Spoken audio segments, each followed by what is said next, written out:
नमस्कार, मेरा नाम प्रशांत राणा है और आपका स्वागत है start with motive channel. Paper recycling business scopes in India की इस सीरीज में आप 5वें एपिसोड में हैं और आज हम बात करेंगे कि किस टाइप के ऑथराइजेशन या किस टाइप के एनओसीज की रिक्वायरमेंट है अगर आप इस बिजनेस में एंटर हो रहे हैं। अगर आपको यूनिट लगाने जा रहे हैं तो उस रिसाइकल यूनिट लगाने जा रहे हैं तो उसमें आपको क्या क्या एनओसीज या क्या क्या सर्टिफिकेट्स या सरकारी डिपार्टमेंट से जो गवर्नमेंट डिपार्टमेंट से उससे क्या किस टाइप के अप्रूवल्स लेने की जरूरत है। लेकिन उससे पहले हम एक ब्रीफ करेंगे कि अभी तक हम पिछले 4 एपिसोड में क्या क्या डिस्कशन कर चुके हैं। ये उन लोगों के लिए है जो पहली बार इस एपिसोड को देख रहे हैं, तो अगर वो कुछ उससे रिलेटेड कुछ और जानना चाहते हैं तो पिछले एपिसोड्स में वो जा सकते हैं। पहले एपिसोड में हमने बात किया था कि पेपर रिसाइकलिंग है क्या और उसके इंडिया में स्कोप क्या है, क्यों हमें इस बिजनेस में पैसा इन्वेस्ट करना चाहिए और इस बिजनेस को क्यों हम एक फ्यूचर बिजनेस मानते हैं, क्यों ये बिजनेस एक ऐसा बिजनेस है जहां पे हम इन्वेस्ट करके एक अच्छा खासा प्रॉफिट कमा सकते हैं। दूसरे एपिसोड में हमने बात किया था कि किस टाइप का पेपर हम रिसाइकल करते हैं और किस टाइप का पेपर हम रिसाइकल नहीं कर सकते, और जो पेपर हम रिसाइकल नहीं कर सकते वो ऐसा क्यों है कि वो रिसाइकलेबल नहीं है। दूसरा उसमें हम बात किया कि क्या हर टाइप के पेपर को रिसाइकल करने के लिए सेम प्रोसेस हम अडॉप्ट करते हैं या अलग अलग पेपर को रिसाइकल करने के लिए अलग अलग टाइप की प्रोसेसेस को अडॉप्ट किया जाता है। जैसे न्यूज़पेपर है, मैगजीन्स हैं, कॉपी पेपर है या आपकी बुक्स हैं, उन सब का पेपर का अपना करेक्टर है क्या, तो उसके करेक्टर के हिसाब से उसका रिसाइकलिंग प्रोसेस जो है वो वेरी कर जाता है या एक ही सेम प्रोसेस रहता है। तीसरा एपिसोड जो एक इम्पोर्टेंट एपिसोड था जिसमें हमने बात किया कि अगर आप यूनिट लगाना चाहते हैं, स्मॉल मीडियम या लार्ज यूनिट लगाना चाहते हैं, तो उसके लिए आपको टोटल स्पेस कितना चाहिए, कितना एरिया उस यूनिट को कवर करने के लिए वो चाहिए, और उसी के साथ हमने बात किया कि किस टाइप की मशीन या इक्विपमेंट की आपको जरूरत है। Fully automatic, semi automatic machines या आप जितना भी यूनिट्स आप उसको कवर करना चाहते हैं तो उसके लिए अगर मीन्स कि आप मीडियम, स्मॉल या मीडियम या लार्ज यूनिट लगाना चाहते हैं तो नंबर ऑफ मशीन्स क्या रहेंगी और किस किस टाइप की मशीन्स उसमें आपकी लगेंगी। ये एक इम्पोर्टेंट एपिसोड था जिस इस बिजनेस से रिलेटेड अगर कोई इस बिजनेस में जाना चाहता है तो। देन फोर्थ एपिसोड में हमने बात किया था कि कितना मैन पावर एक यूनिट के लिए चाहिए। अगर हम एक स्मॉल यूनिट या लार्ज यूनिट लगा रहे हैं तो उसके लिए नंबर ऑफ पीपल कितने चाहिए, कितने आपको मैनेजर चाहिए, कितने आपको प्लांट मैनेजर चाहिए, ऑपरेशन मैनेजर चाहिए, सुपरवाइजर चाहिए, लेबर चाहिए, ड्राइवर्स चाहिए, टेक्नीशियंस चाहिए, एडमिनिस्ट्रेशन डिपार्टमेंट पीपल चाहिए। उसका एक रफ आइडिया आपको हमने उस एपिसोड में दिया था कि कितने कितने लोग आपको किस वे में अपॉइंट करने हैं।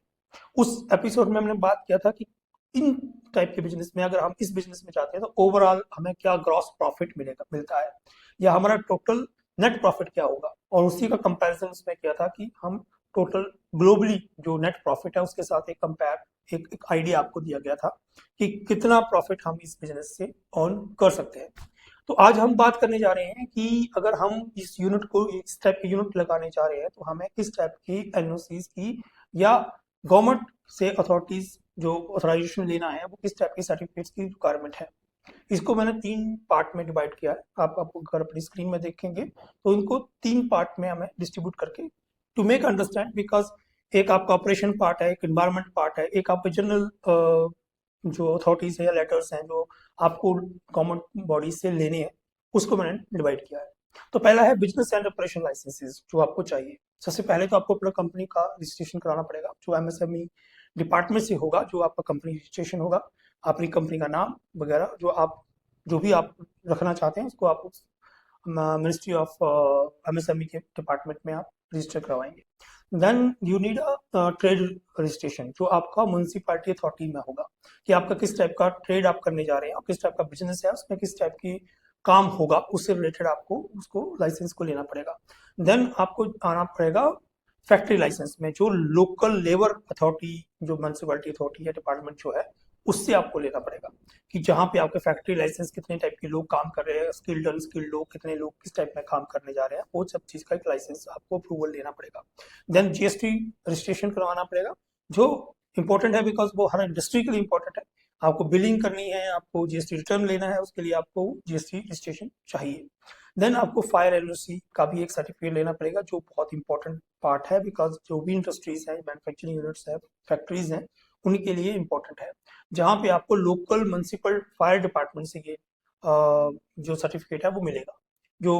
अथॉरिटीज जो है वो इशू करेंगी। देन इलेक्ट्रिसिटी लोड अप्रूवल, कि आप स्मॉल मीडियम लार्ज स्केल में जा रहे हैं तो कितना आपको इलेक्ट्रिसिटी लोड चाहिए, उसके लिए आपको अप्रूवल लेना पड़ेगा from the state electricity department जो है, उससे आपको अप्रूवल लेना पड़ेगा कि कितना लोड वो आपको अप्रूव करके देगी। देन इन्वायरमेंट क्लियरेंस सर्टिफिकेट जो है या लाइसेंसेस जो है वो किस टाइप के है, वो है जैसे आपको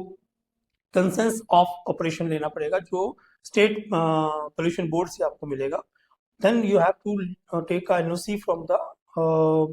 सेंट्रल ग्राउंड वाटर जो अथॉरिटीज है उनसे, ग्राउंड वाटर ट्रीटमेंट के लिए ग्राउंड वाटर की एनओसी लेना पड़ेगा कि जो वाटर आप यूज कर रहे हैं उसको कैसे ट्रीट करने जा रहे हैं, या उसको रिसाइकल करेंगे, या जो आप अभी वाटर का यूटिलाइजेशन है उसको कैसे आप ट्रीट करके इन्वायरमेंट फ्रेंडली बनाने जा रहे हैं, या फिर उससे रिलेटेड जो भी एनओसीज होंगी या लाइसेंसेस होंगे वो आपको सेंट्रल ग्राउंड वाटर अथॉरिटी से लेना पड़ेगा। देन आपको ईपीआर लेना पड़ेगा, वो भी एक इम्पॉर्टेंट है जो आपको सेंट्रल पोल्यूशन कंट्रोल बोर्ड से मिलेगा। Then you have to get a one certification, या जो लाइसेंस है वो लेना पड़ेगा आपको हजर्ड डस्ट वेस्ट ऑथराइजेशन, कि जो हजर्ड वेस्ट आपका है, हजर्ड वेस्ट में आपका जितना भी प्रोडक्शन हो रहा है, जो वेस्ट जनरेट आप कर रहे हो उसको आपको ट्रीट कैसे करना है या आप कैसे ट्रीट करने जा रहे हो, वो भी central control board pollution board से ही आपको मिलेगा। ये एक इन्वायरमेंटल क्लियरेंस सर्टिफिकेट्स हैं या लाइसेंसेज हैं जो आपको अलग अलग डिपार्टमेंट से मिलेंगे। देन जो एडिशनल स्पोर्टिंग सर्टिफिकेट्स हैं जो आपको लेने हैं, वो है सबसे इम्पोर्टेंट है ये भी, वो है उद्यम सर्टिफिकेट, एमएसएमई से मिलता है। और ये रजिस्ट्रेशन है एक किस्म का, आप समझ के चलिए वो आपका आधार कार्ड है आपकी कंपनी का। जब भी आप कोई लोन लेने जाएंगे या फिर आप कोई भी गवर्नमेंट की स्कीम्स को यूटिलाइज करना चाहते हैं तो उसमें आपको उद्यम सर्टिफिकेट बहुत इंपॉर्टेंट है और बहुत जरूरी है, वो आपको लेना ही चाहिए। दूसरा है कि आपको अगर एक्सपोर्ट करना है तो आपको फिर इंपोर्ट एक्सपोर्ट कोड ओपन करवाना पड़ेगा, जो इशू होगा जो आपका directorate general of foreign trade से होगा। और वो अगर आप एक्सपोर्ट भी करना चाह रहे हैं अपने प्रोडक्ट को तो उसके लिए वो भी इम्पोर्टेंट है। तो ये सब डॉक्यूमेंट्स आपको, ये सब लाइसेंसेस और अप्रूवल्स एनओसीज आपको डिफरेंट डिफरेंट डिपार्टमेंट से लेना पड़ेगा। देखिए ये जो है मैंने आपको लिस्ट दिया है, ये एक इंपॉर्टेंट डॉक्यूमेंट्स है जो आपको लेना ही पड़ेंगे। उसमें से आप एक जो एक्सपोर्ट इंपोर्ट वाला लाइसेंस है उसके बारे में सोच सकते हैं कि अगर आपको जाना है तो आप उसको अडॉप्ट कर सकते हैं, अदरवाइज आप you can leave it, otherwise other documents आप you have to take. Then कुछ एनओसीज या लाइसेंसेस आपको लोकल अथॉरिटी से लेना पड़ते हैं, वो डिपेंड करता है जियोग्राफिकली स्टेट टू स्टेट, अलग अलग स्टेट्स के कुछ एक डॉक्यूमेंटेशन या रजिस्ट्रेशन की लोकल रजिस्ट्रेशन होती है, वो आप जब जिस स्टेट में आप यूनिट लगाने जा रहे हैं वहां से आपको अप्रूवल मिलेगा। लेकिन ये डॉक्यूमेंट आपको before you set a unit आपके पास होनी चाहिए या स्टार्ट करने से पहले होने चाहिए, बिकॉज मैं बहुत से ऐसे मैन्युफैक्चरिंग यूनिट्स को जानता हूँ जो शट डाउन भी हो गए या उनको बहुत ज्यादा लॉसेज हो गए बिकॉज वो ऑपरेशन लेवल पे पहुंच गए लेकिन उनके पास कुछ एक डॉक्यूमेंट्स या कुछ एक अप्रूवल लाइसेंसेस नहीं थे, तो अथॉरिटीज ने उनको ऑपरेट नहीं करने दिया, और कुछ एक तो बंद ही हो गए, शट डाउन ही हो गए बिकॉज उनको अप्रूवल मिलेगी नहीं। तो अगर आप कोई पैसा इन्वेस्ट करने जा रहे हैं तो पहले इन सब लाइसेंसेस के बारे में आप जरूर एक चेक लिस्ट बनाइए और उसको चेक कीजिए कि आपके पास क्या क्या चीजें मिल गई हैं और क्या क्या चीजें आपको किस लेवल पे मिलेंगी। या कुछ ऐसी है कि हाँ आपका जब आपका यूनिट इतना तैयार हो जाएगा तब वो अथॉरिटीज उनको लाइसेंसेस देती है, तो अकॉर्डिंगली आप स्टेट लेवल पे उस चीज को चेक कीजिए कि किस किस लेवल पे आपको क्या क्या चीजें आपको लेनी है और उसी चेकलिस्ट बना के रखिए।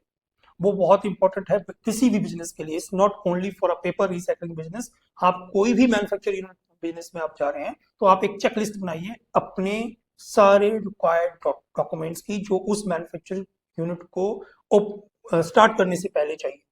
कि ये एक जो अथॉरिटीज लोकल अथॉरिटीज हैं, सेंट्रल अथॉरिटीज हैं, उनसे जो आपको डॉक्यूमेंटेशन की जरूरत है। तो इस 5वें एपिसोड में हमने बात कर लिया कि किस टाइप के लाइसेंसेस और किस टाइप की एनओसीज की हमें रिक्वायरमेंट है इस यूनिट को ओपन करने के लिए।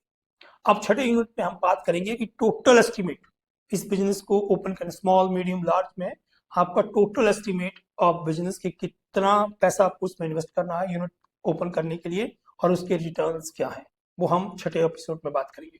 I hope you like the video and इस सीरीज को अगर आप पसंद करते हैं तो प्लीज आप लाइक जरूर कीजिए, और अगर कोई भी आपकी इस बिजनेस से रिलेटेड इंक्वायरी है तो आप कमेंट में अपना क्वेश्चन छोड़ सकते हैं।